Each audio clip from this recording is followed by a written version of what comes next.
ओम श्री सद्गुरुदेव भगवान की जय। गुरुर् ब्रह्मा गुरुर्विष्णु गुरुर्देवो महेश्वर गुरुर् साक्षात् परं ब्रह्म तस्मै श्री गुरुवे नमः। ओम श्री सद्गुरुदेव भगवान की जय। आज का प्रश्न है, संस्कार क्या है और कैसे कार्य करता है। जब भी कोई घटना घटती है इस संसार में, तब ऐसा कहा जाता है कि ऐसा संस्कार था, ऐसा होना था, ऐसा प्रारब्ध था। और बहुत लोग ऐसा भी बोलते हैं कि हमारे संस्कार इतने खराब हैं, हम भक्ति नहीं कर सकते, या कुछ भी काम करने जाते हैं तो संस्कारों को दोष देते हैं।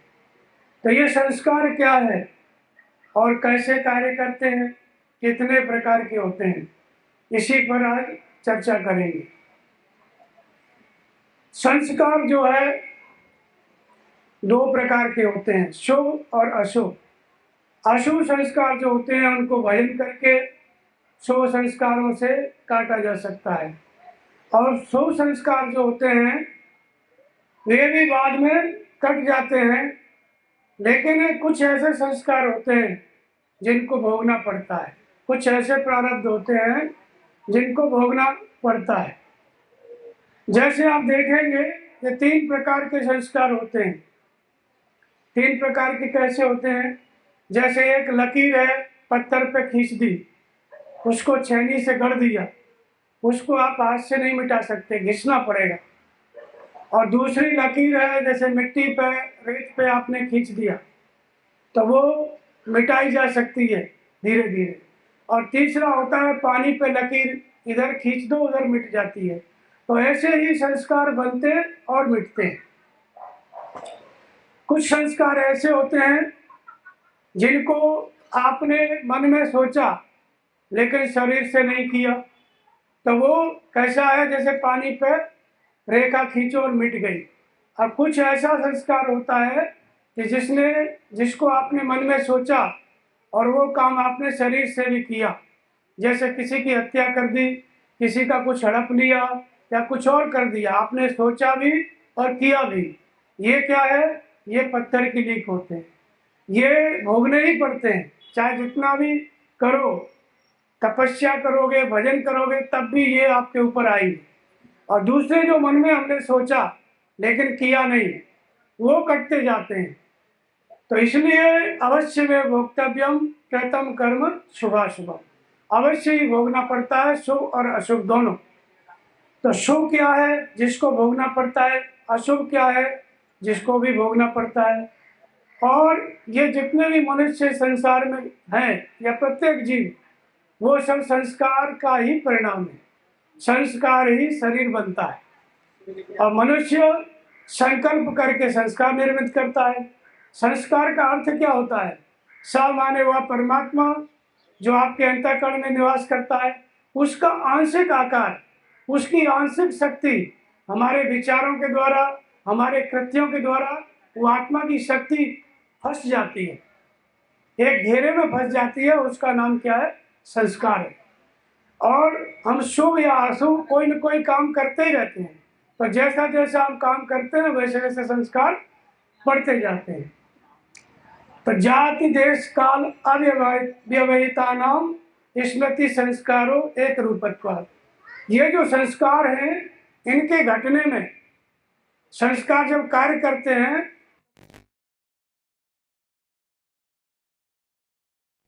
संस्कार अपना काम करेगा। किसी भी देश में आप चले जाओ, संस्कार अपना काम आपसे करा लेगा। और किसी भी समय में वो संस्कार अपने काम करते हैं।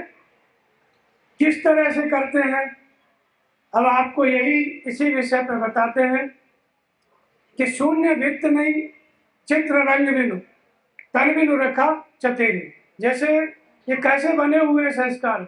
हमारा जो चित्त है वो शून्य दीवार है, शून्य माने जैसे आकाश, ऐसे ही हमारा जो चिदाकाश है वो शून्य है, और इसमें किसी प्रकार का रंग नहीं है, लेकिन फिर भी लिखा हुआ है। क्यों लिखा हुआ है?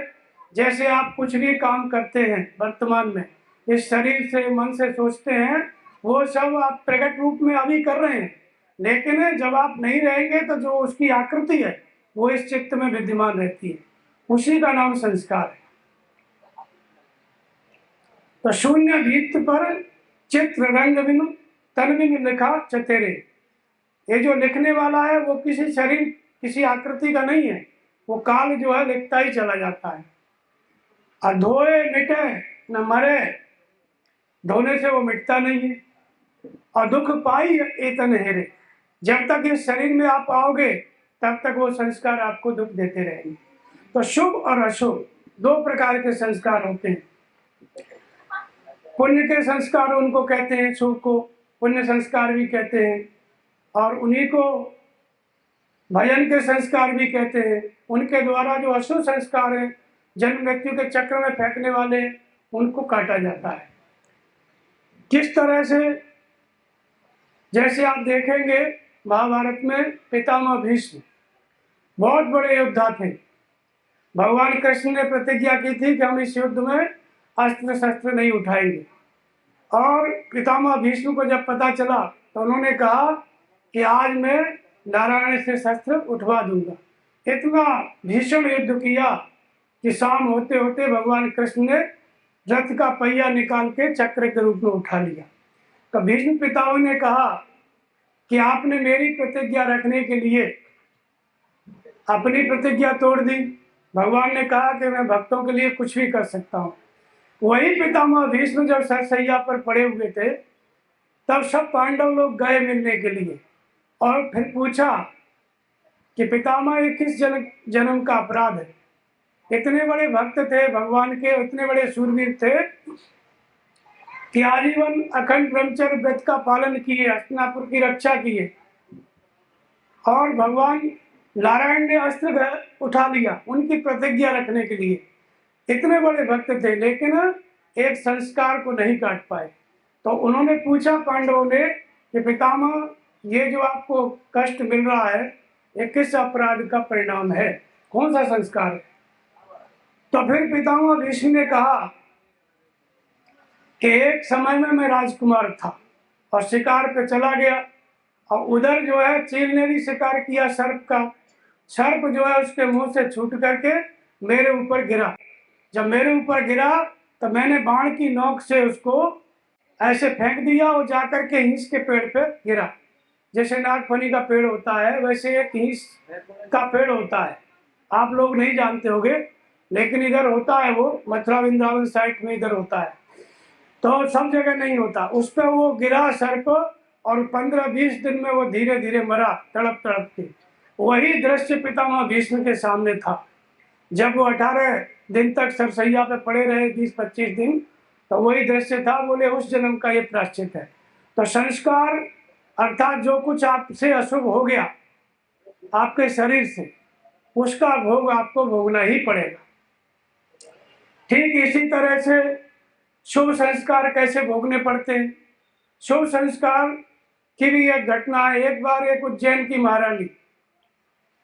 महारानी मर्यादा उनकी होती है, हर किसी से बोल नहीं सकते, बात नहीं कर सकती, उनका एक नियम बना होता है। लेकिन उनके मन में जब महात्माओं को देखती थी रास्ते से गुजरते हुए, तो उनके मन में ये बात आती थी कि हम भी साधु महात्माओं की सेवा करते, लेकिन महारानी है, कैसे जा सकती हैं, कैसे बोल सकती हैं। लेकिन उनके मन में जीवन भर ये विचार चलता रहा। अब यहाँ उन्होंने किया कुछ नहीं, लेकिन मन में सोचती रही। जो शुभ संस्कार हैं, पुण्य के संस्कार हैं, आप करो मत, केवल सोच लो, तो भी आपके अंदर वो काम करने लगते हैं। तो मानस पुण्य हो नहीं पापा, कलिकर एक पुनीत प्रताप।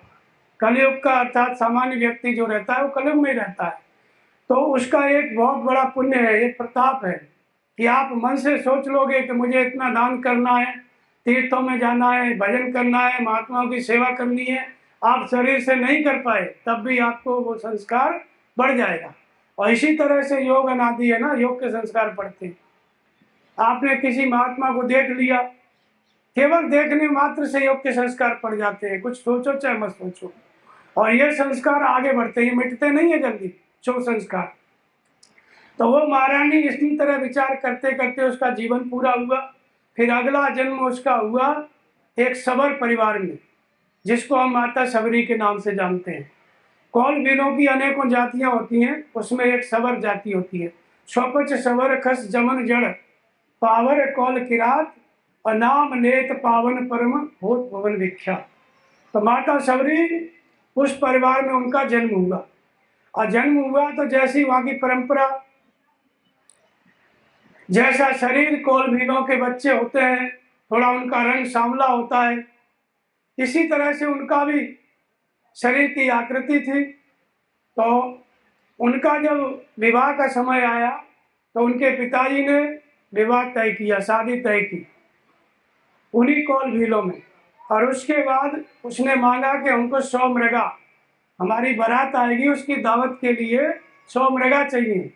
तो सबरी के जो पिता थे उन्होंने इकट्ठा करना शुरू किए, और धीरे धीरे 100 मृगा इकट्ठा करने गई उसके पिताजी। तब सबरी जो है रात में एक दिन सोची कि बाहर, उसका विवाह होने वाला था, तो बाहर घूम के देखी तो एक बाड़े में 100 मृगे बंद थे। पूछा उसने पिताजी ये किसके लिए है? बोले ये तुम्हारे दहेज में दिए जाएंगे, ये इन सबका भोजन बनेगा।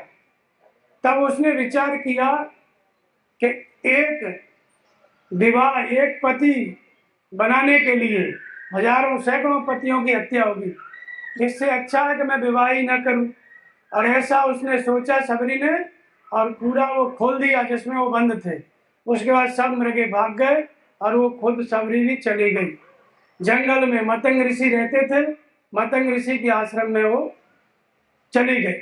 लेकिन जब उसने देखा कि यहाँ बाबा लोग जो है रहने नहीं देंगे, और ऐसा विधान है ही माताएं आश्रम में नहीं रह सकती, तो उन्होंने क्या किया कि दूर एक गुफा में रहती थी सबरी, और फिर रात में जब सब लोग सो जाएं तो वहाँ जो बर्तन रहते थे उनके झूठे, उसी में थोड़ा बहुत जो बचा रहता था उसको खुरच करके इकट्ठा करके उसको भोजन के रूप में ग्रहण करती थी, और रात भर बर्तन मांज के साफ सफाई करके अपनी गुफा में चली जाती थी।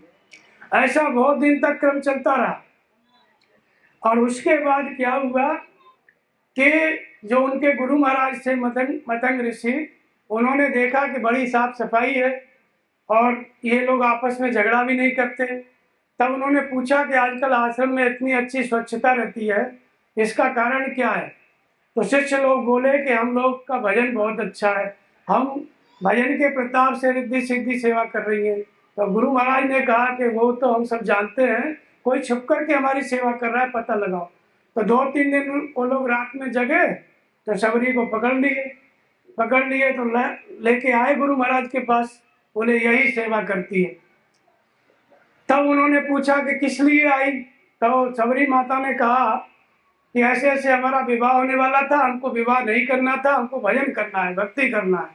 तो मतंग ऋषि ने कहा कि आज से तुम दिन में आया करो, सेवा किया करो। इस तरह से उसकी सेवा अच्छी होने लगी, प्रगति अच्छी होने लगी। धीरे धीरे उसका जो भजन चिंतन साधना अन्य जो शिष्य थे उनके मतंग ऋषि से, उनसे भी अच्छा होने लगा। फिर वो जो शिष्य थे उनसे जलने लगे, ये जो है अभी अभी आई है, गुरु महाराज इसको बहुत मानते हैं। तो जलनवश जो है मन में जो है ईर्ष्या होने लगी बाकी लोगों के।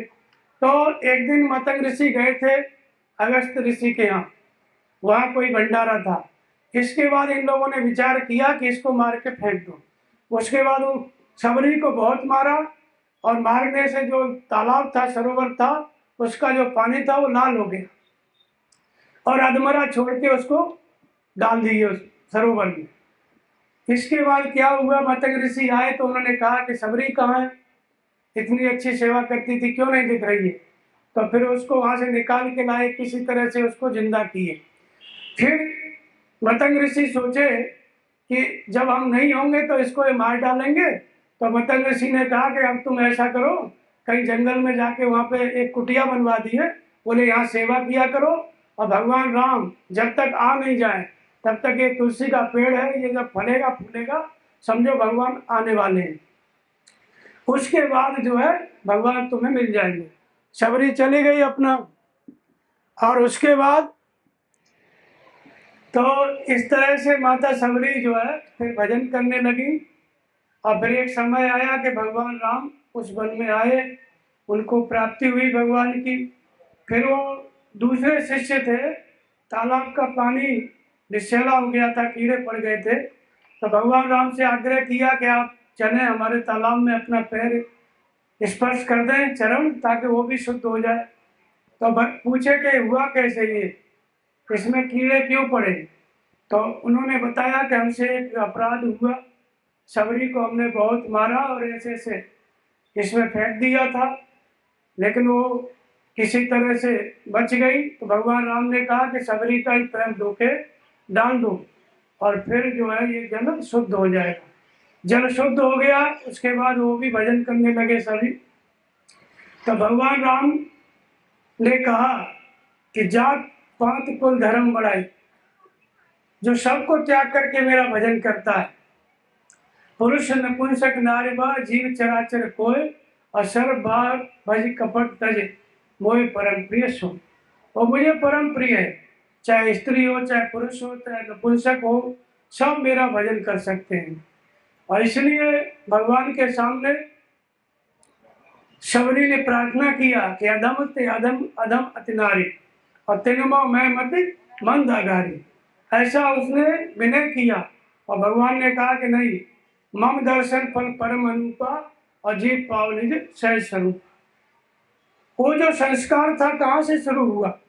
जब वो महारानी थी उज्जैन की, मन में सोचा था कि सेवा करना है, फिर वो मन का जो सोचा हुआ वो दूसरे जन्म में जाकर के शरीर से किया, और फिर उसी संस्कार के बस शबरी ने भगवान की प्राप्ति की। तो शुभ संस्कार जो है, जिनको पुण्य के संस्कार कहते हैं, वो मिटते नहीं है, वो आपको आगे बढ़ाते हैं। हाँ, भगवान की प्राप्ति हो गई तो उस कर्म की, धर्म की आवश्यकता नहीं, उनको त्याग दिया जाता है। इसी तरह से निश्चित ही भोगना पड़ता है। और ऐसे ही एक कथा और आती है कि माता ये जो थी अपना द्रौपदी, द्रौपदी का जब स्वयंवर हुआ तो स्वयंवर तो जीता अर्जुन ने। जब उसको लेके आए तो जब अपनी माता के सामने लाए तो उन्होंने बिना देखे ही कहा कि हम भिक्षा लेके आए हैं। तो कुंती ने कहा कि पांचों आपस में बांट लो। जब मुड़ के देखा तो द्रौपदी खड़ी थी। तब कुंती ने कहा कि तुमने इसको भिक्षा कहा राजकुमारी को, और इसी में अपना विवाद चल रहा था। बोले अब इसको बांट के दिखाओ। सब लोग सोच में पड़ गए, ऐसा हुआ क्यों? और माता कभी अनर्गल शब्द नहीं बोल सकती, कुछ तो होनी है, कुछ तो घटना है, कुछ तो संस्कार है जो अभी घटित हुआ है।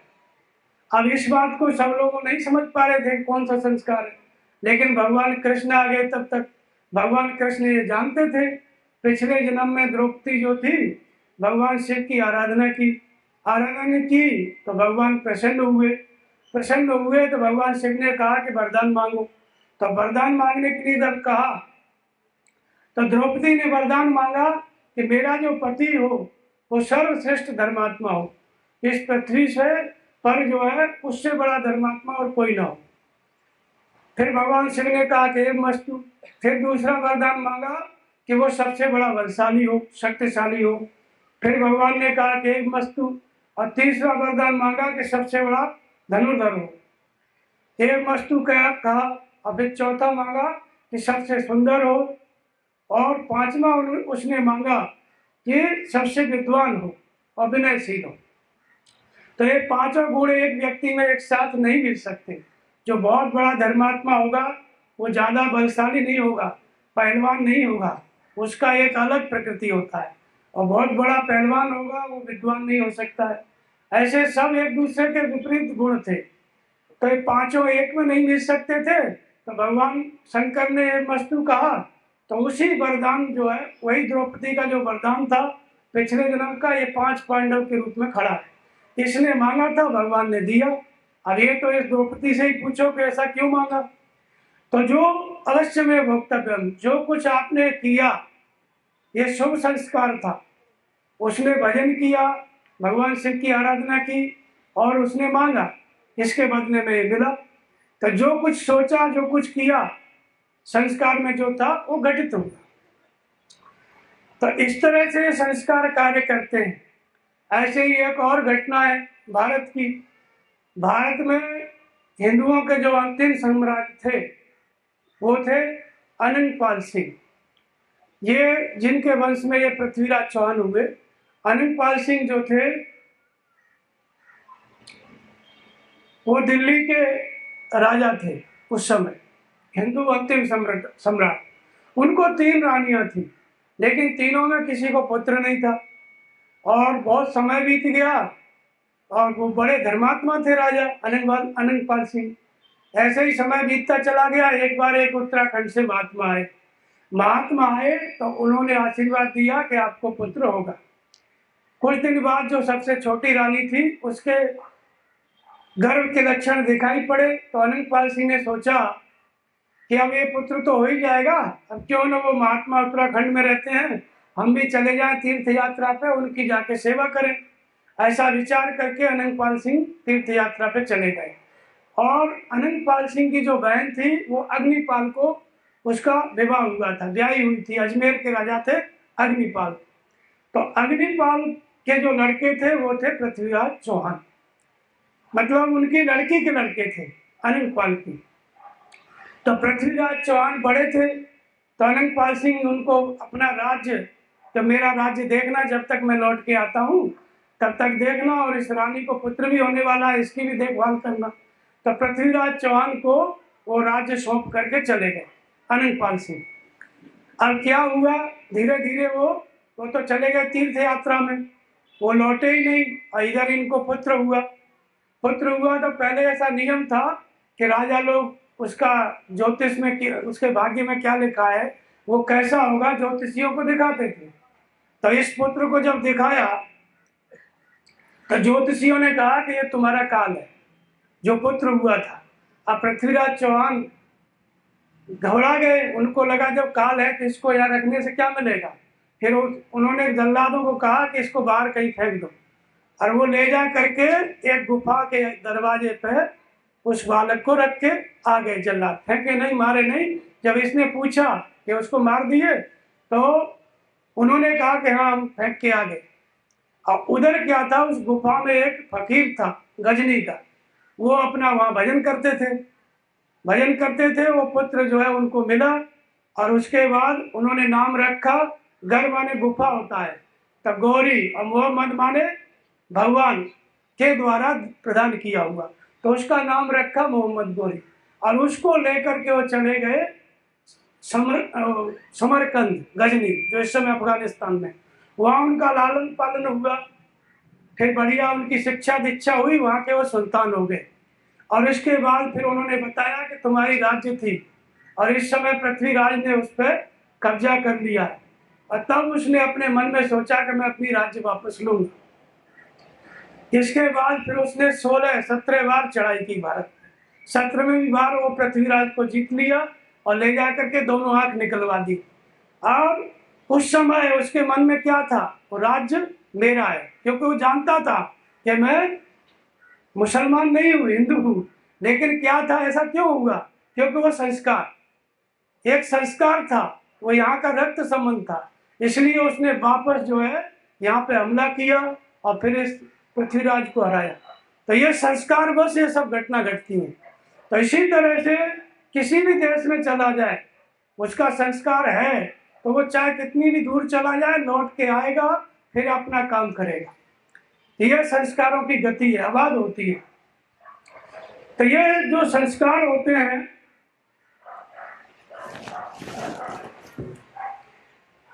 वे कहाँ पर रहते हैं, मतलब किस जगह पर इकट्ठे होते हैं। तो महर्षि पातंजलि कहते हैं कि क्लेश मूल कर्माशय और दृष्टा दृष्ट जन्म वेदनीय। ये जो दुख का मूल है, क्लेश का मूल है, वो क्या है, कर्मों का संग्रह, कर्मों का आशय। जैसे दुग्धाशय होता है, जलाशय होता है, ऐसे हमारे अंदर जो कर्माशय, मतलब जहाँ संस्कार भरे हुए, वो स्थान को कहते हैं कर्माशय। चित्त के अंतराल में, स्मृति के अंतराल में ये संस्कार भरे पड़े हैं, शुभ और अशुभ। और वो क्या करते हैं कि दृष्ट अदृष्ट जन्म वेदनीय। जो जन्म इस समय हो गया है, हम जीवित हैं, उसमें भी वो दुख देते हैं, और जो जन्म अभी नहीं हुआ है उसमें भी वो संस्कार हमको दुख देंगे। तो दृष्ट और दृष्ट वर्तमान के जन्मों में और आने वाले जन्मों में वो दुख देते हैं। तो फिर इनका उपाय क्या है, इनको दूर कैसे किया जाता है, इनको मिटाया कैसे जाता है? तो कहते हैं कि दृष्टा दृश्यो संयोगो हे हेतु, दृष्टा आत्मा दृश्य बन के प्रस्तुत हो जाए। पहले कहते हैं कि हेयम दुखम अनागतम, जो दुख आया नहीं है, जो संस्कार अभी घटित नहीं हुआ है, उसको काटा जा सकता है, मिटाया जा सकता है। तो कैसे मिटाया जा सकता है, कैसे उसको काटा जा सकता है कि हमको भोगना ना पड़े? तो उसको कहते हैं कि दृष्टा दृष्ट संयोग है हेतु। दृष्टा आत्मा, आत्मा क्या है? त्रिकालज्ञ है, सर्वज्ञ, सबके अंदर दृष्टा के रूप में। जैसे लाइट जल रही है, चाहे सत्संग सुनो चाहे गाने सुनो, लाइट मना नहीं करेगी। ऐसे ही आत्मा सबके अंदर क्या है? दृष्टा के रूप में। और वो आत्मा क्या है? त्रिकालज्ञ है, सर्वज्ञ है। लेकिन हम ना तो त्रिकालज्ञ है ना सर्वज्ञ है।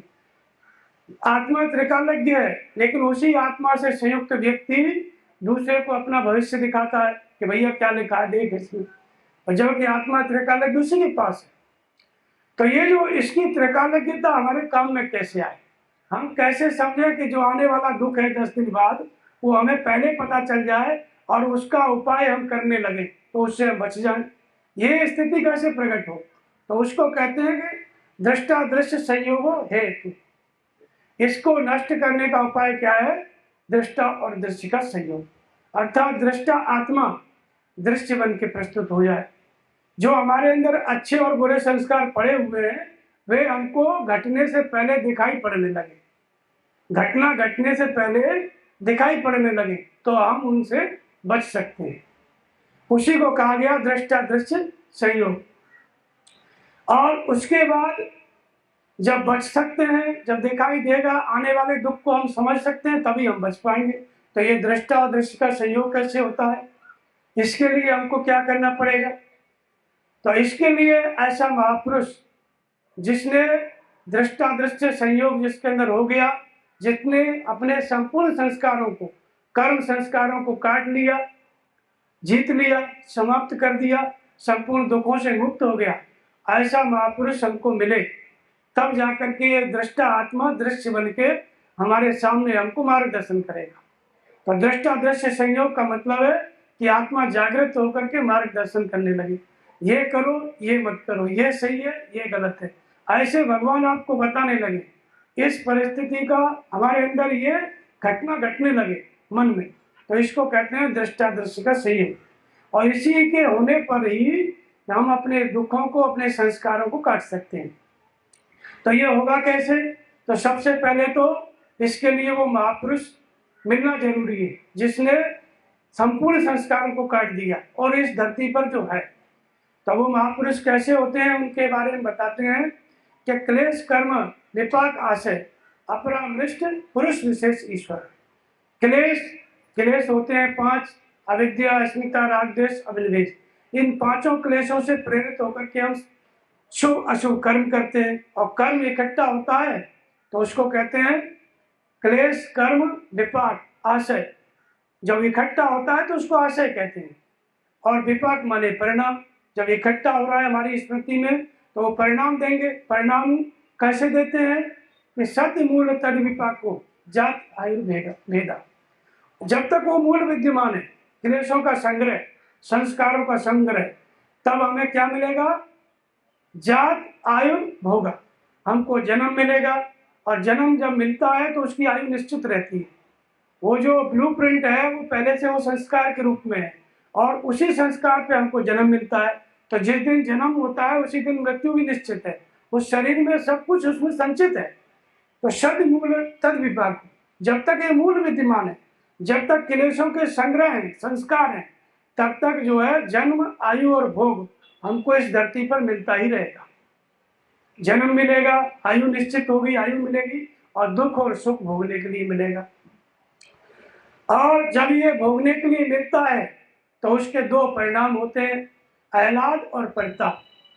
जब शुभ संस्कार आते हैं तो आपका मन प्रसन्न हो जाता है, आपको कोई लाभ हो गया, अच्छा हो रहा है, परिवार सुख संपन्न चल रहा है, कोई कमी नहीं है, तो व्यक्ति आह्लादित होता है, प्रसन्न होता है। वो सब अदृश्य रूप में आपके अंदर घटना घट रही है, कहीं से आ रहा है, आप नहीं जानते कि आप प्रसन्न क्यों हैं, क्योंकि वो संस्कार हैं, शुभ संस्कार काम कर रहे हैं, पुण्य के संस्कार काम कर रहे हैं, तो आह्लाद होगा। और जब पाप के संस्कार आ जाएंगे तो परिताप होगा, दुख होगा। तो इसलिए बहुत से व्यक्ति सोचते हैं कि जब हम कुछ गलत नहीं कर रहे तो हमारे साथ ऐसा क्यों हुआ, हम क्यों बीमार हुए, हम क्यों ऐसा हुआ। तो वो क्यों हुआ का उत्तर है कि कभी आपने किसी का गला काटा है, किसी की जमीन हड़पी है, किसी का निशाना साध के कुछ किया है, इसलिए अब भले ही आप धर्मात्मा हैं, दान कर रहे हैं, पूजा पाठ कर रहे हैं, भजन कर रहे हैं, अब नहीं कर रहे कुछ, लेकिन कभी किया है, इसलिए ऐसी घटना घटती है। तो लोग ये बात सोचते हैं कि ऐसा क्यों हुआ, फलाने के साथ ऐसा क्यों हुआ, उनके साथ ऐसा क्यों हुआ। तो ये संस्कार अपने समय पे, ठीक समय पे वो घटना घट जाती है, क्योंकि जो किया हुआ कर्म है वो छोड़ता नहीं है। अब प्रश्न उठता है कि सबके साथ एक जैसा घटता है या किसी के साथ कम, किसी के साथ ज्यादा, और अगर ज्यादा घटता है तो क्यों और कम घटता है क्यों। तो उसका कारण है, ये घटना जरूर घटती है, ये संस्कार सबके साथ, किसी को नहीं छोड़ता है। पाप चाहे कोई साधु तपस्या करे, भजन करे, उसको भी भोगना पड़ेगा। जो उसने किया है, अभी भजन कर रहा है, लेकिन जब उसने भजन नहीं किया, कभी वो कसाई था, कुछ और था, आज तपस्या कर रहा है, तो वो पाप कहाँ जाएगा, वो शरीर पे आएगा कि नहीं आएगा। तो इस तरह से ऐसा भी होता है। लेकिन जब भजन करने से क्या होता है, अगर भजन नहीं करता तो उसको ज्यादा भोगना पड़ता। अगर वो भजन करने लग गया, साधना करने लग गया, साधु है, तो उसको कम भोगना पड़ेगा। वो कैसे, जैसे कि एक बार एक महात्मा केदारनाथ, बद्रीनाथ नहीं, रामेश्वरम की यात्रा पे जाते थे। यात्रा पहले पैदल किया करते थे, पैदल वो महात्मा चले जा रहे थे, अचानक 6 डाकुओं ने उनको घेर लिया, और 6 डाकू अपना फरसा लेकर के बोले इनको पहले मारो, इनका वध करो, फिर इनका सामान लेंगे। तो जब घेर लिया तो महाराज जी ने कहा कि क्या बात है, क्या चाहिए। बोले हमें आपका वध करना है, आपको मारना है। तो भगवान से उन्होंने पूछा कि क्यों मारना चाहते हैं। महाराज जी ने बोला कि भाई ये जो सामान रखा है हमारे पास, जो कुछ भी झोला झंडी है सब तुम ले लो, मारने की क्या जरूरत है। बोले नहीं, पहले आपको मारेंगे फिर हम लेंगे। अब महात्मा सोचे ये बात क्या है, थोड़ा भजन किए, ध्यान किए, भगवान ने बताया उसी समय कि तुमने किसी एक जन्म में इन 6 का गला काटा एक एक करके, और वो 6 इकट्ठे होकर के आज अपना बदला पूरा कर लेंगे। तुम्हें एक ही जन्म लेना पड़ेगा, नहीं तो 6 जन्म लेने पड़ते। अगर भजन नहीं करते तो 6 लोगों के लिए अलग अलग जन्म लेके गला कटवाना पड़ता। भगवान ने ये बात बता दी, हेयम दुखम अनागतम दृष्टा दृश्य संयोग। भगवान ने बताया ये क्या था, ये दृष्टा दृश्य संयोग था। दृष्टा आत्मा दृश्य बन के प्रस्तुत हो गई, उनकी भूत भविष्य वर्तमान की बातें बता दी, अतीत में क्या हुआ वो बात महात्मा जी के लिए भगवान ने बता दी। ये है संयोग।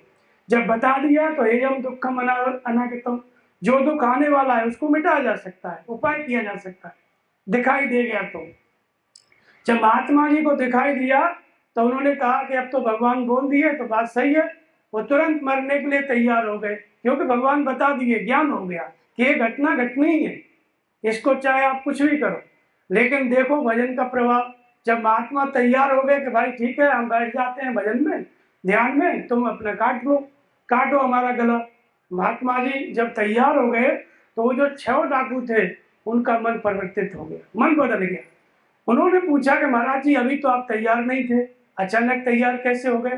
तब फिर वो घटना महाराज जी ने उन डाकुओं को भी बताई कि देखो भाई, एक जन्म में हमने तुम 6 को मारा, और उसी का बदला है कि तुम 6 अपना बदला लेने के लिए आज हमको मारोगे। तब फिर वो डाकू बोले तब तो महाराज जी आप भी हमको मारोगे। बोले निश्चित है, अगर मैं जन्म लूंगा तो जरूर मारूंगा। तब बोले कि ऐसा अब इस क्रम को यही रोका जाए, आगे न बढ़ा जाए, हम आपको नहीं मारेंगे, हम भी भजन करेंगे। ऐसा जब डाकुओं ने महाराज जी से कहा तो महाराज जी ने कहा जैसी आपकी इच्छा। तो वो डाकू भी भजन करने लगे। तो गरुड़ सुमेर रेण समताई और राम कृपा कर चितवा जाए। अगर भगवान कृपा करते हैं तो जो सुमेर पर्वत के बराबर बहुत बड़ा दुख आने वाला है, सुमेर पहाड़ की तरह, वो रज कण होकर के आएगा जरूर, लेकिन वो छोटा सा रज कण होकर के आपके ऊपर से गुजर जाएगा। ऐसे संस्कारों के प्रभाव को हल्का किया जा सकता है तपस्या के बल से, लेकिन घटना जरूर घटेगी। अब महाराज जी के पास कितनी घटना घटी, जो उनको वो मारने वाले थे डाकू, वो मारने वाली जो घटना थी वो समाप्त हो गई। थोड़ा बहुत वार्तालाप हुआ, बस इतने में कट गया। तो था तो सुमेर पर्वत, लेकिन वो रजकण होके निकल गए। तो सुमन माल जिन कंठ थे गिरत न जाने ना। जैसे हाथी के गले से माला गिर जाए उसको पता नहीं चलता है, ऐसे अपना बाली ने शरीर छोड़ा तो उसको ही पता नहीं चला।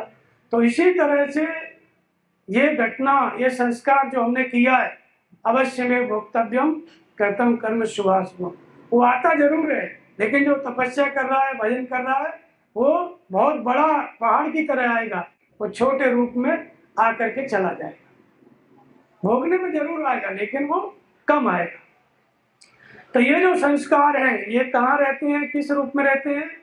तो प्रसुप्त, तन, विच्छिन्न और उदार, ये चार अवस्थाएं इनकी होती है। पहले तो ये प्रसुप्त रहते हैं, लेकिन जब ये भजन जागृत हो जाता है, प्रसुप्त शब्द संस्कार प्रसुप्त है, अपना काम कर रहे हैं, लेकिन ये जागृत कैसे होते हैं? जब आप भजन करने लगोगे तो ये अपना परिणाम जल्दी जल्दी देने लगेंगे। तो जो भजन करते हैं महात्मा लोग, उनको जन्म लेकर के संस्कारों को नहीं काटना पड़ता, उसी शरीर से भजन के प्रभाव से जो संस्कार है वो कटने लगते हैं। और जो कटने वाले नहीं है, पत्थर की बीच है, वो अपना रोग बन के, भोग बन के, कहीं भी कोई घटना दुर्घटना बन के थोड़ा बहुत कट जाते, वो करके निकल जाते हैं। तो इसलिए प्रसुप्त रहते हैं, फिर वो जागृत होते हैं, और जागृत हुए जो संस्कार हैं वो तनु माने क्षीण हो जाते हैं। क्षीण कब होते हैं? जब आप भजन कर रहे हैं तो उनका पावर कम होने लगता है। तो छीजे निश्चर दिन और राति, और निज मुख कहे शुक्र जय भाती। निशाचर और दिन रात जो छींचने लगते थे, कमजोर पड़ने लगते थे, लेकिन कब? जब अपने मुख से जैसे कोई आदमी अपने पुण्य को बोले, अपनी अच्छाई को बोले, तो उसका बल कम होने लगता है, आत्मबल कम होने लगता है। तो इस तरह से जो संस्कार होते हैं, जैसे विभीषण था, जब तक रावण के पास था तब तक लाखों वर्ष रावण ने राज्य किया, कुछ भी उसका बाल बांका नहीं हुआ। लेकिन जब रावण ने उसको लात मारा विभीषण को, तो विभीषण ने कहा कि राम सत्य संकल्प प्रभु और सवा कालवश तोड़, और मैं रघुवीर शरण जन जाऊं देव जन को। अब मैं भगवान की शरण में जाता हूँ, भगवान ही परम सत्य है, तुम्हारी पूरी सभा क्या है? काल के वश में।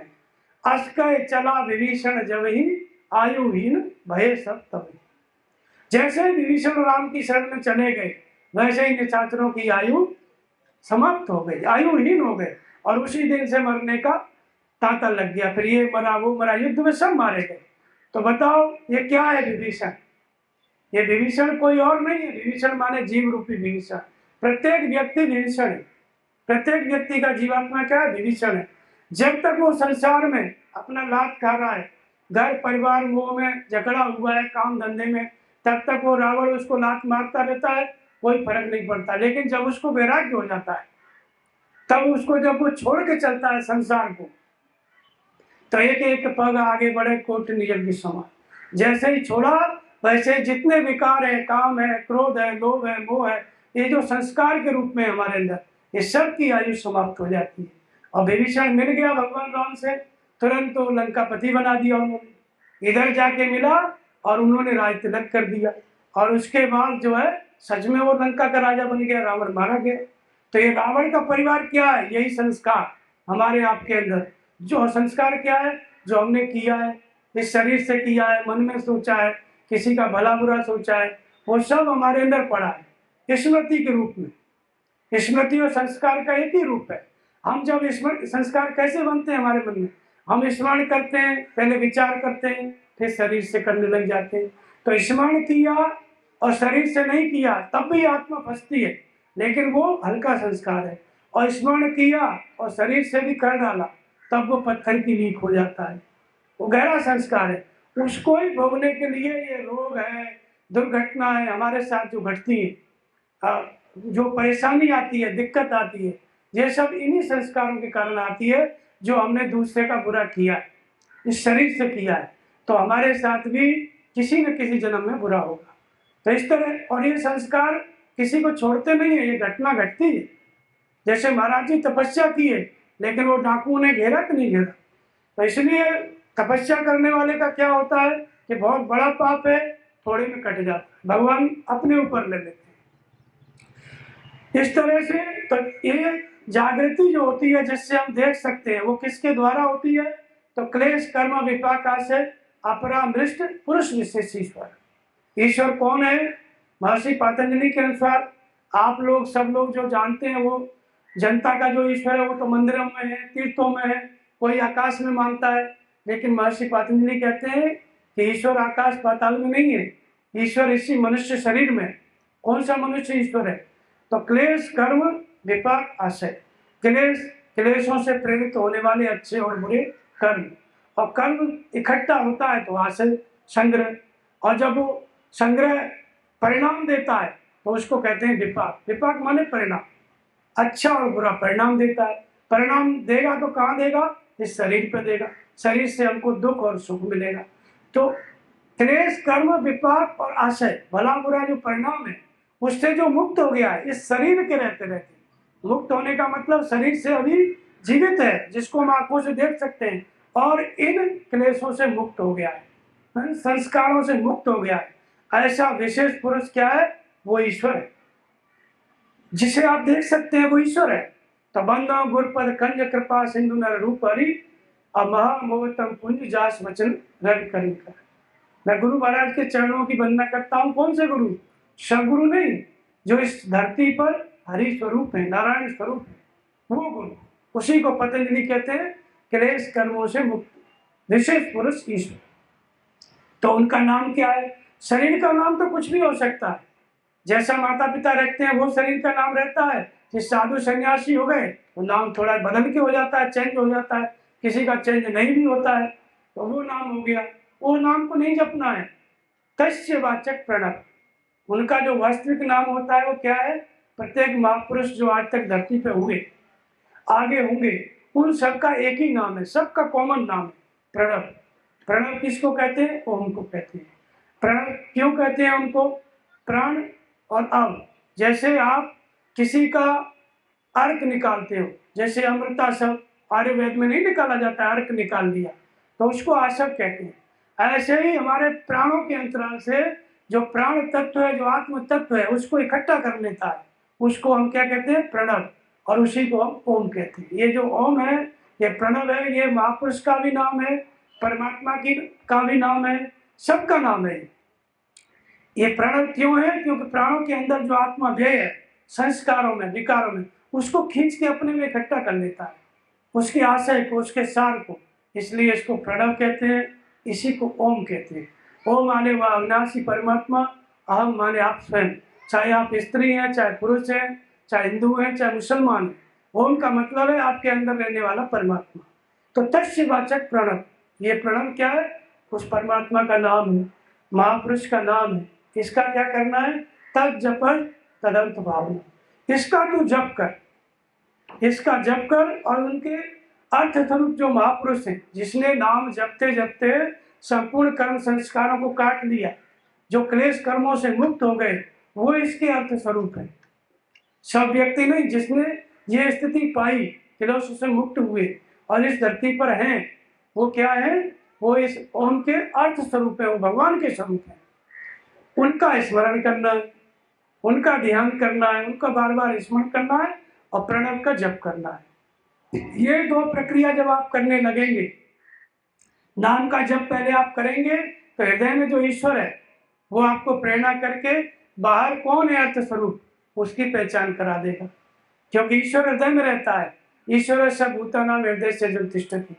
कबीर कहते हैं सब घट मेरा साईं, सबके हृदय में। रामायण कहती है व्यापक एक ब्रह्म अविनाशी, सच चेतन घन आनंद राशि। कहाँ रहता है? अष्टप्रभु हृदय अच्छा तरीका है। भगवान कृष्ण गीता में कहते हैं कि मैं कहाँ रहता हूँ? तो सर्वस्व चाहम हृदय संविष्ट, सबके हृदय में रहता हूँ। तो परमात्मा सबके हृदय में, और जो महापुरुष आज तक हुए इस धरती पर, भगवान के अवतार, वो भी सब हृदय में उस आत्मा के, उस परमात्मा के रूप में, अलग अलग नहीं है। आपने हृदय के ईश्वर को मान लिया तो सबको मान लिया। तो वहाँ उनका जो बाहर स्वरूप है वो कौन है? जो महापुरुष, जो नाम जप के द्वारा हृदय की ईश्वर की प्रेरणा से जिसकी आपको पहचान हुई है, वो सदगुरु। तो उनका ध्यान करना है, तो ऐसा करने से क्या होगा, तत्र नृत्य स्वयं सर्वज्ञता बीजम, उनके अंदर क्या है, वो सर्वज्ञता के बीज हैं। जैसे आपको सर्वज्ञता चाहिए, त्रिकालज्ञता चाहिए, तो महापुरुष को आपने जैसे आंखों से देखा वैसे उनको अपने अंदर देखने लग जाओ, आपके अंदर सर्वज्ञता और त्रिकालज्ञता जागृत हो जाएगी। वो उसके बीज हैं, तत्र नृत्य स्वयं सर्वज्ञ बीजम।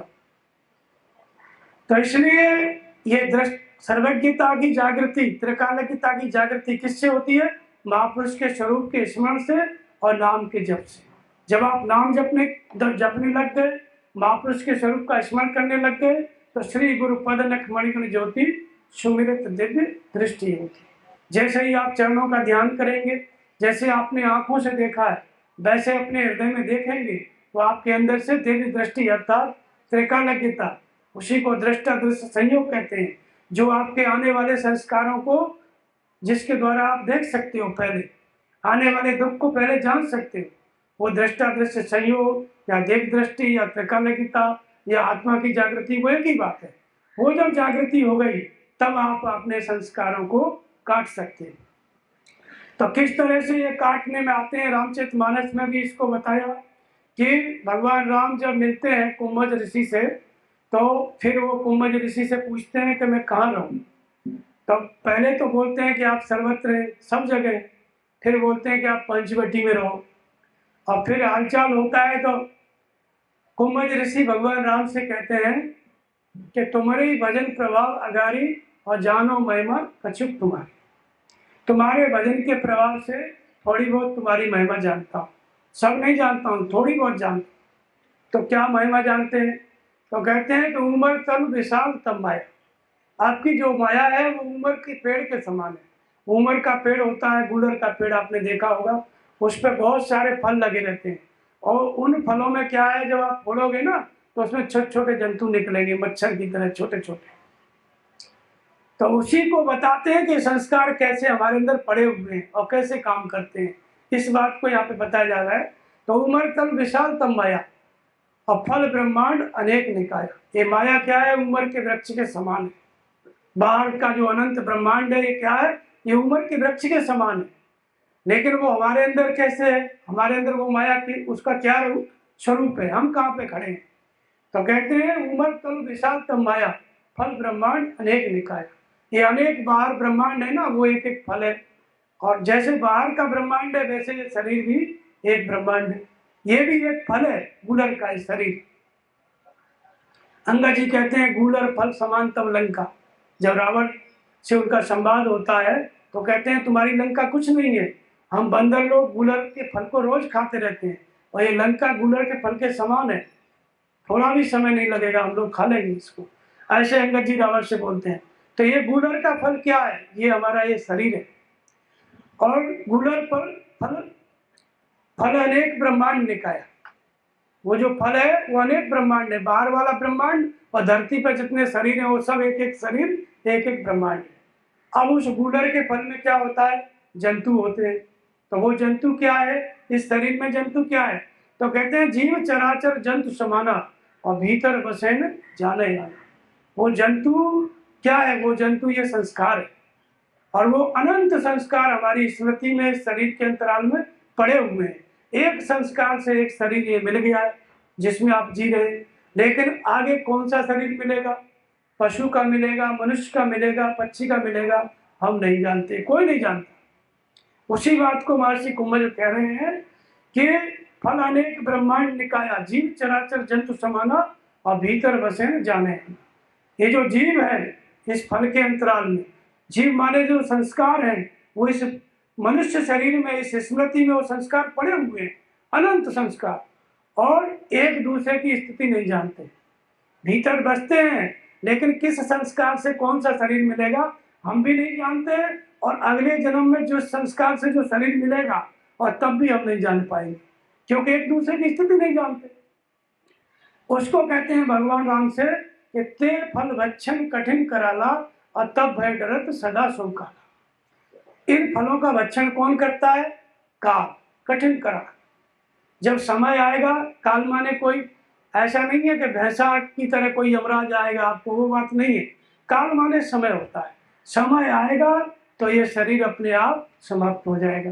भक्षण कर लिया, ते फल भक्षक कठिन कराना, तब भय डरत सदा सो काल। लेकिन ये काल किससे डरता है? पुंबज ऋषि कहते हैं कि वो काल आपसे डरता है।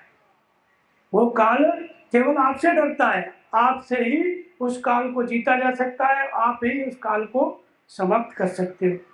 अते तो तुम सकल लोकपत साई और पूछे मोए मनुष्य की नहीं। कुंभज ऋषि कहते हैं कि आप संपूर्ण लोकों के मालिक हो और मुझे साधारण मनुष्य की तरह आप पूछ रहे हैं कि मैं कहाँ रहूं, माया क्या है। तो इसका मतलब यह है कि हमारे अंदर ये संस्कार इसी तरह से पड़े हैं। ये शरीर क्या है? माया के अंदर एक प्रकार का गुलर का फल है, और इस शरीर में अनंत जन्मों के, अनंत योनियों के संस्कार हमारी स्मृति में पड़े हैं। और वो संस्कार समय आने पर हम पैदा होंगे, शरीर बनेंगे, शरीर में फिर दुख सुख भोगेंगे। अब ये डर, ये हम जन्म ना लेना पड़े, संस्कारों को काटे कैसे? तो वही कहते हैं कि तब भय डरत सदा सो काला। जन्म मृत्यु से मुक्त कैसे हो जाए, काल को कैसे जीत लें? भगवान, जब भगवान जागृत हो जाएंगे तब ये काल डरने लगता है, तब ये संस्कार कटने लगते हैं। भगवान जागृत कब होते हैं? तो मन क्रम वचन छोड़ चतुराई भजत कृपा करिए रघुराई। जब हृदय स्थित ईश्वर के प्रति आप समर्पित हो जाएंगे मन क्रम वचन से, तो भगवान कृपा करने लगते हैं, जागृत हो जाते हैं। किस रूप में जागृत होते हैं? कुंभज ऋषि बताते हैं कि यद्यपि ब्रह्म अखंड अनंता अनुभव गम्य भजन जैसंता। ब्रह्म तो अखंड और अनंत है, कण कण में व्याप्त है, वहां तक पहुंचा कैसे जाता है, वहां तक की दूरी तय कैसे की जाती है? अनुभव गम्य, वो अनुभव गम्य है।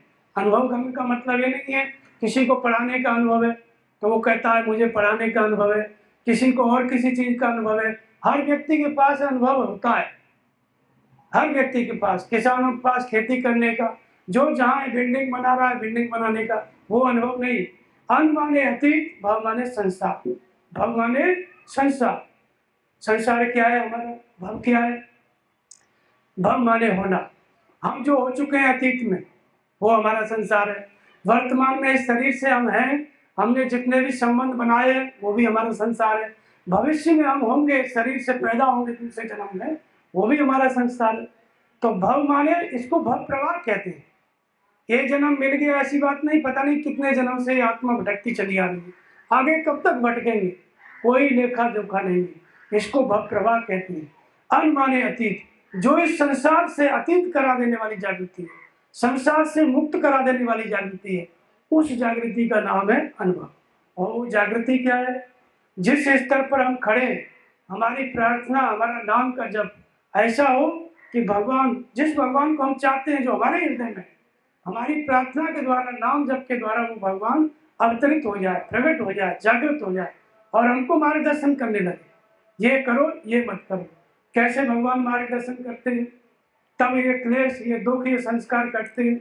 तो आप देखेंगे त्रेता, उसमें लंका में त्रेता नाम राक्षसी है का, राम चरण रथ निपुण विवेका। त्रेता एक राक्षसी है, आप लोग तो राक्षस नहीं, त्रेता राक्षसी है, रावण के परिवार से, लेकिन उसके अंदर विशेषता क्या है? रामचरण रथ। वो, उसका प्रेम किसमें है? भगवान में, परमात्मा में। राम को उसने देखा नहीं है लेकिन प्रेम है। रामचरण रथ निपुण विवेका, और विवेक भी है, सत्य क्या है असत्य क्या है ये भी जानती है। जब सीता जी चिता बना करके जलना चाहती थी, चिता की अग्नि, तो त्रेता ने सोचा कि हम जिनका भजन करते हैं, हम तो राक्षसी हैं, उनका हम भजन करते हैं, ये उनकी पत्नी है और इनके पास इतना कष्ट, आखिर बात क्या है? सीता जी इसलिए मरना चाहती थी कि बार बार रावण आकर के उनको कष्ट देता था, बोलता था हमारी पटरानी बन जाओ नहीं तलवार से काट देंगे। तो सीता जी ने सोचा कि रोज रोज के कष्ट से एक दिन ही हम अपने आप को समाप्त कर लें। ये सब जब उनके मन में आया तो सीता जी ने त्रेता को बोला कि चिता इकट्ठी करो, आप अग्नि लगाओ। तब त्रेता ने सोचा कि ऐसा क्यों हुआ, क्या भगवान जिनकी ये पत्नी है वो यहाँ पे आएंगे, इनको ले जाएंगे, या फिर ये चिता में आज समाप्त हो जाएंगी? ये विचार करके त्रेता जो है सो गए। और उस दिन उसने सपने में देखा त्रेता ने कि सपने और बानर लंका जा रही, जात दान सेना संवारी, खर आरूढ़ नगन दस शीशा, मुंडित सिर खंडित भुज बीसा, एविज सो दक्षिण दिश जाई, और लंका मनो भीषण पाई, नगर फिरी रघुवीर पाई। लंका का पूरा भविष्य त्रेता ने अपने स्वप्न में देख लिया। जो क्या थी वो राक्षसी थी। ये दृष्टा दृश्य का संयोग था। ये भगवान अनुभव दे रहे थे, उसको स्वप्न बता रहे, स्वप्न में प्रेरणा कर रहे थे कि भविष्य में क्या होने वाला है। इसी तरह से भगवान आने वाले दुख को समाप्त करने में सक्षम है। यदि आप हृदय स्थित ईश्वर के प्रति समर्पित हैं और सदगुरु आपको मिल गए, उनका ध्यान करते हैं, नाम जपते हैं, तो आने वाले दुख को भगवान आपको बताएंगे। तभी जाकर के इन संस्कारों को काटा जा सकता है। तो इस तरह से ये अपार जो संस्कारों की राशि है, इसी को भवप्रवाह कहते हैं। इसको हम समाप्त कर सकते हैं, लेकिन कोई महापुरुष मिल जाए तब, और वो महापुरुष भी भगवान की प्रेरणा से मिलेंगे। तो जो कुछ त्रेता ने देखा वो सब सत्य हुआ, सब सत्य हुआ। ठीक इसी प्रकार से भगवान, यदि आप समर्पित हैं हृदय स्थित ईश्वर के प्रति, सदगुरु मिल गए हैं, तो आपको भी भगवान बताना शुरू करेंगे। इस जागृति को कहते हैं अनुभव, अर्थात भगवान प्रकट होकर बताने लगे। इसी को अनुभव कहते हैं। इसी को कुंभज ऋषि कहते हैं कि ब्रह्म अखंड और अनंत है, लेकिन वहां तक का रास्ता तय कैसे होता है? अनुभवों के द्वारा। भगवान स्वयं प्रेरणा करें और फिर आपकी उंगली पकड़ के चलाएं, तभी आप वहां तक पहुंच सकते हैं, तभी दुखों से, संस्कारों से मुक्त हो सकते हैं। तो इसलिए भगवान की प्रेरणा है, तो ईश्वर के निर्देशन में चल के ही ईश्वर को जाना जा सकता है। खुद भगवान जागृत हो जाए तब, और तभी इन संस्कारों को काटा जा सकता है। प्रबल राशि है संस्कारों की, तभी काटा जा सकता है। तो इस तरह से संस्कार हमको क्या है, जन्म देते हैं, मृत्यु देते हैं, बीच में दुख सुख भोगने को मिलता है। और शुभ संस्कार है वो इन अशुभ संस्कार जो होते हैं ना जन्म मृत्यु के कारण, इनको काटने का काम करते हैं। शुभ संस्कार कैसे पढ़ते हैं? शुभ संस्कारों के पढ़ने का माध्यम क्या है? सत्संग। जब आप सत्संग में संतों का दर्शन करेंगे, वाणी सुनेंगे, तो आपके अंदर संस्कार पड़ जाएगा। फिर आप कुछ करो या मत करो, जो कुछ आपने 5 मिनट देख लिया, सुन लिया, वो आपको अनेक जन्म संसिद्धि तत्व याति परम गति, ये शुभ संस्कार आपके सारे अशुभ संस्कारों को काटते हुए भगवान की प्राप्ति कराएगा। वो कैसे? जैसे भगवान महावीर थे, 24 जन्म से वो इस मार्ग में चल रहे थे। 24 जन्म पहले वो क्या था? वो जीव एक लकड़हार, लकड़ी काट के जंगल में और बेचने वाला लकड़हार। कपड़े भी पूरे शरीर पे नहीं थे, लकड़ी काट के ले जा रहे थे अपना, और उतनी दूर, बहुत दूर ऐसे देख लिया, एक लाल गेरुआ वस्त्र में सन्यासी लोग जंगल से विचरण करते हुए जा रहे थे, उन्होंने ऐसे देख लिया। जब देख लिया, बस उसी संस्कार, उतने में संस्कार पड़ गया। दूसरे जन्म में उन्होंने महात्मा को भोजन कराया, न भजन न चिंतन, सिर्फ देख लिया। दूसरे जन्म में भोजन कराया।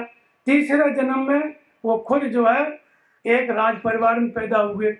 फिर जो है एक जन्म में वो शेर हुए, फिर खुद सन्यासी हुए, फिर शेर, सन्यासी, राजा, फिर देवता, ऐसे करते करते 24वें जन्म में भगवान महावीर तीर्थंकर। तीर्थंकर किसको कहते हैं? तीर्थ माने तीर्थम परमम किम स्वमनो विशुद्धो, विशेष रूप से अपना शुद्ध किया हुआ मन क्या है? वो तीर्थ। तो जिसने अपने मन को शुद्ध कर लिया, वही दूसरे के मन को भी शुद्ध कर सकता है।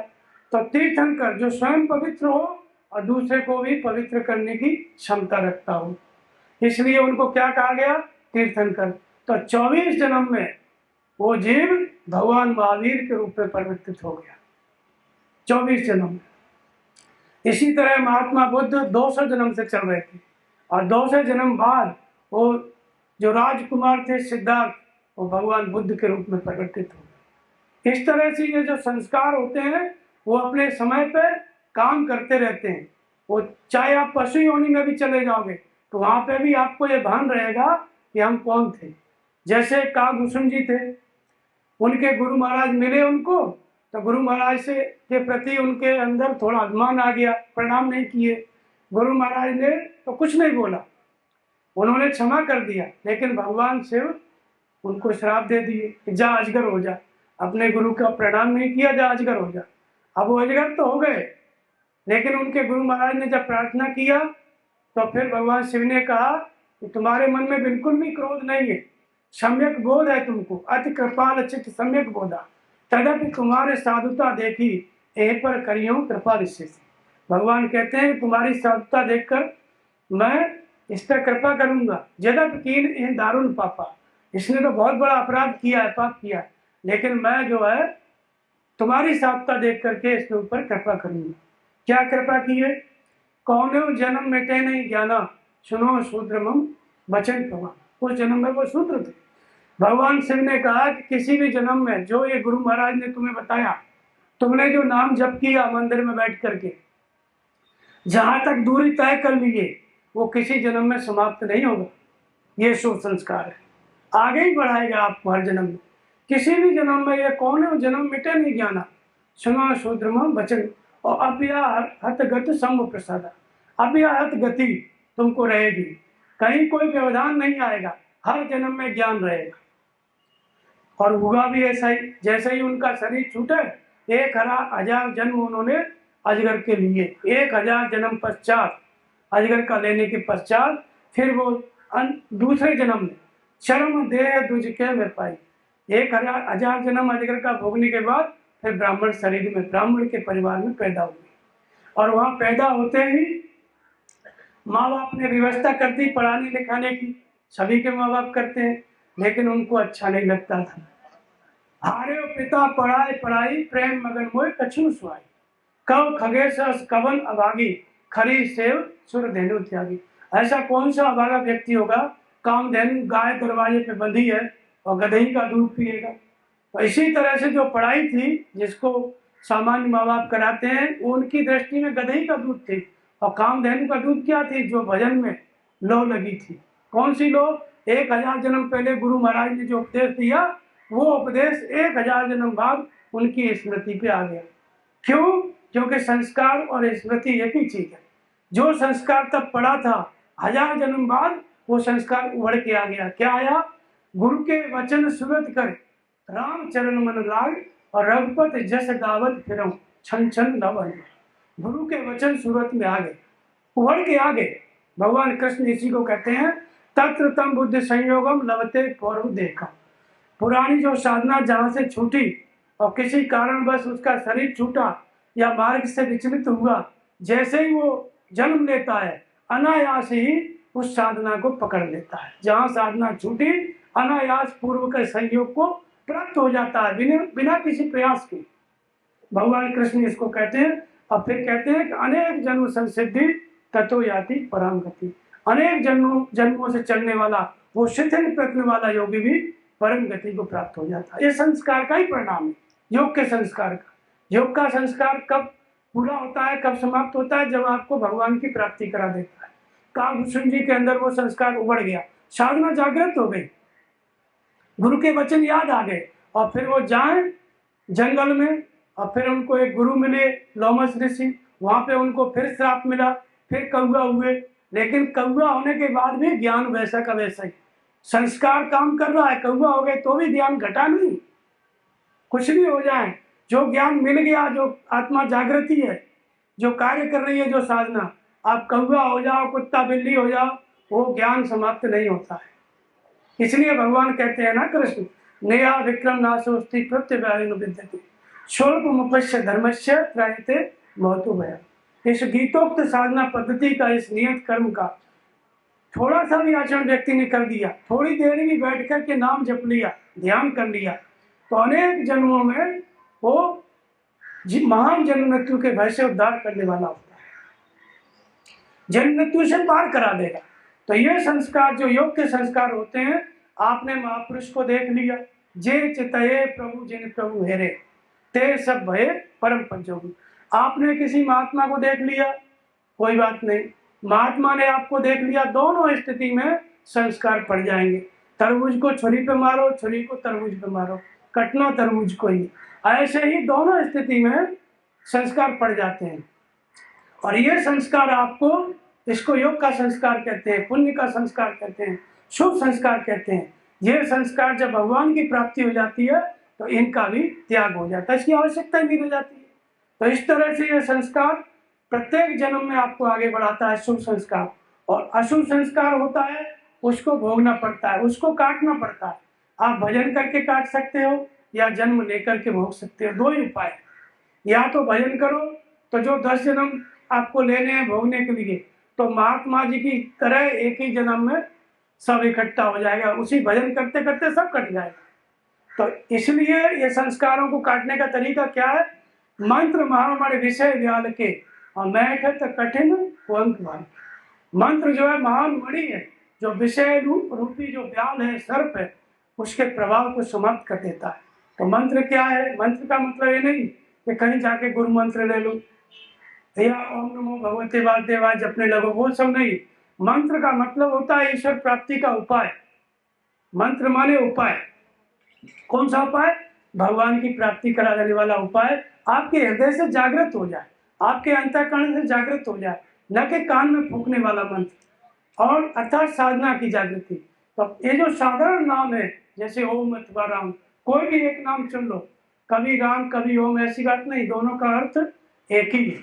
सबसे ज्यादा किसको जपा गया? ओम को। पूर्व के ऋषियों ने, भक्तिकालीन महात्माओं ने राम शब्द का जप किया।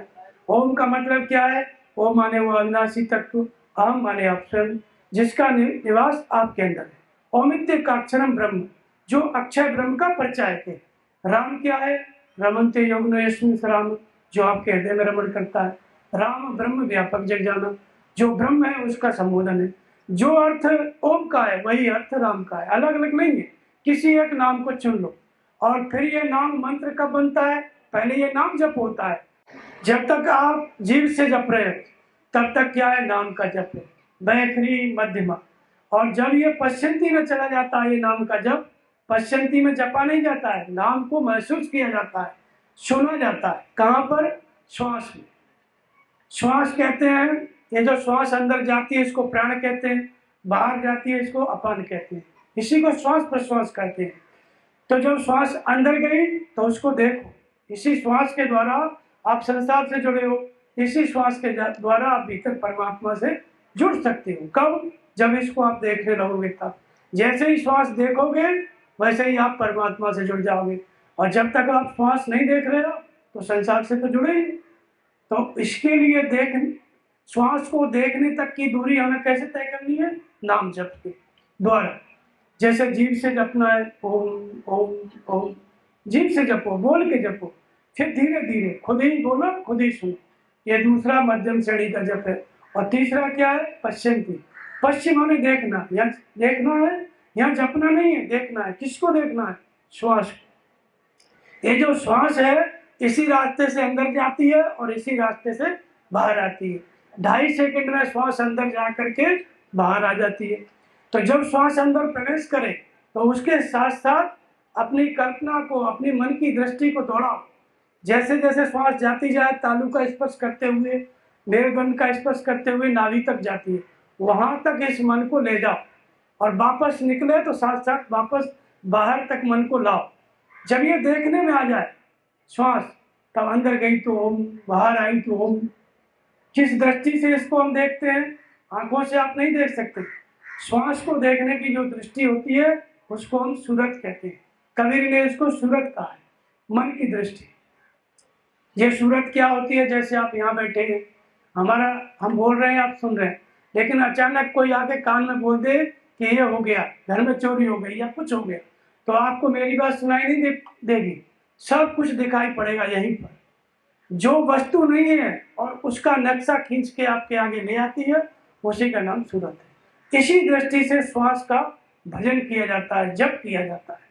और जब ये मन श्वास में रुकने लगता है, श्वास अंदर आई तो ओम, बाहर आई तो ओम, इस श्वास को मन अपने अंतराल में देखने लगता है। नाम जप जब अपने अंतराल में मन को रोकने लगता है, जो मन बाहर भटक रहा है वो जब श्वास अंदर गई तो ओम को सुनने लगे, ओम को जपने लगे, और इसी प्रणव के, इसी ओम के अंतराल में मन रुकने लगता है, तब इसी नाम को क्या कहते हैं? मंत्र। इसी नाम को क्या कहते हैं? मंत्र। क्योंकि मन को अपने अंतराल में स्थान दे दिया, मन को अपने अंतराल में स्थान दे दिया, इसलिए यही नाम क्या हो जाता है? महामंत्र हो जाता है। पहले मंत्र हो जाता है, फिर महामंत्र हो जाता है। महामंत्र जे जपे में यीशु। धीरे धीरे जब श्वास प्रश्वास में आपकी पकड़ हो गई, श्वास अंदर गई तो ओम, बाहर आई तो ओम, दूसरे विचार शांत होने लगे, तो ये क्या हो जाता है? महामंत्र हो जाता है। इसी को कहते हैं कि मंत्र महामणि विषय ध्यान के। विषय अर्थात समस्याएं, कामनाएं, वासनाएं, इनको समाप्त करने के लिए ये मंत्र इनको समाप्त कर देता है।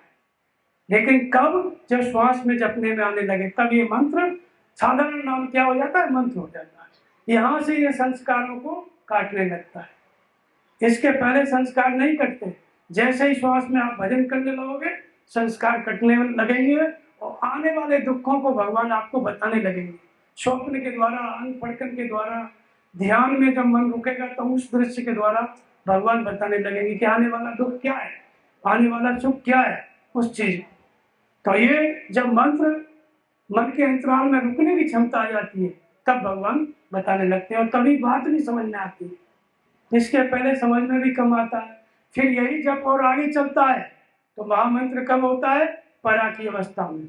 फिर वहां पे आपको देखना भी नहीं है। एक बार सूरत लगा दिए, श्वास अंदर गई तो ओम, बाहर गई तो ओम, सिर्फ एक बार सूरत लग गई तो हटती नहीं है, दूसरे विचार आते ही नहीं है। संत रैदास इसको कहते हैं कि अब कैसे छूटे राम रट लागी।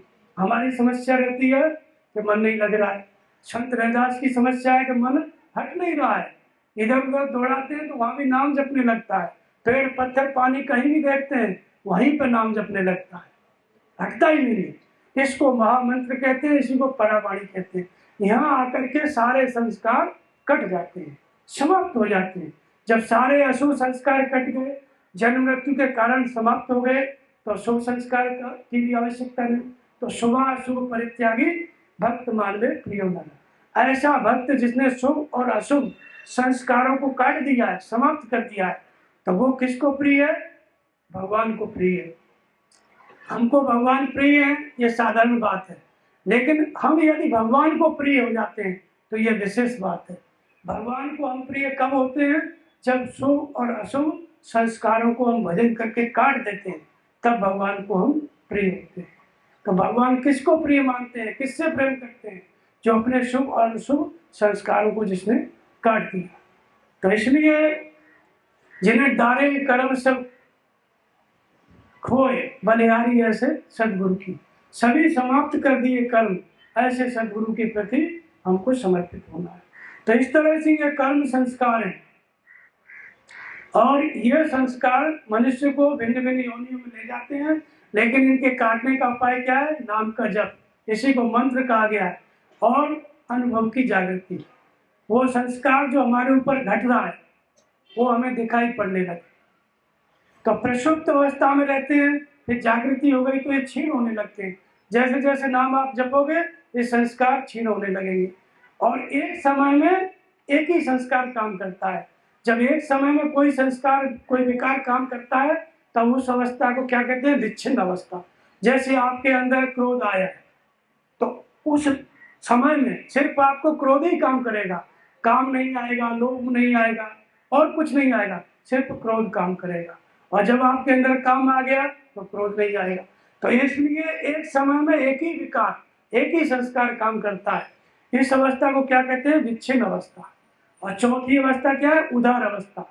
उदार अवस्था में यह संस्कार इस आत्मा को मुक्त करता है। उदार अवस्था में क्या होता है कि संस्कार इस आत्मा को मुक्त करने की स्थिति में होता है। तो संस्कार कहो, विकार कहो, क्लेश कहो, एक ही बात है। तो उदार अवस्था में संस्कार से आत्मा मुक्त हो जाती है। तो ये चार अवस्थाओं में ये संस्कार काम करते हैं। पहले प्रसुप्त रहते हैं, फिर भजन करने लग गए तो जागृत हो जाते हैं, और भजन के द्वारा ये क्षीण होने लगते हैं। सामान्य व्यक्ति पर काम, क्रोध इत्यादि संस्कारों का जो प्रभाव पड़ता है, वही साधु महात्माओं पे उतना प्रभाव नहीं पड़ता है। क्यों? क्योंकि भजन के द्वारा उनकी शक्ति, पावर उनकी कम हो गई, काम नहीं कर रहे। और एक समय में एक ही विकार कार्य करता है। लेकिन जब संस्कार कटने की स्थिति आती है तो उसको उदार अवस्था कहते हैं। उदारता कि भाई ले लो, तो इसी अवस्था को कहते हैं उदार अवस्था, जब संस्कार आत्मा को मुक्त करने की स्थिति में होता है। तो ये सभी संस्कार चार अवस्थाओं में काम करते हैं। इस तरह से हमारे अंदर कार्य संस्कारों का होता है सारा खेल संस्कारों का है, पूरी सृष्टि संस्कारों के आधारित है। अच्छे और बुरे संस्कारों से अच्छे और बुरे शरीर मिलते हैं, दुख और सुख मिलते हैं। सभी प्रकार के संस्कारों को काटने का उपाय क्या है? दृष्टा दृश्य संयोग, भगवान हृदय से जागृत हो जाए, नाम का जप करने लगे, सदगुरु मिल जाए, ये संयोग बैठ जाए और नाम जपते जपते नाम का जप मंत्र की श्रेणी ले, श्वास अंदर गई तो हो, बाहर आई तो ये महामंत्र हो जाता है। यहाँ से ये पापों को, संस्कारों को काटने लगता है, ये महामंत्र हो जाता है। और इस तरह से परा की अवस्था में जाकर के परिपक्व अवस्था में सारे कर्म संस्कार कट जाते हैं, फिर वो पुरुष व साधक भगवान की प्राप्ति कर लेता है। इस तरह से ये संस्कारों का खेल है और इसी तरह से हर व्यक्ति के अंदर काम करते हैं। बोलिए श्री सद्गुरुदेव भगवान की जय।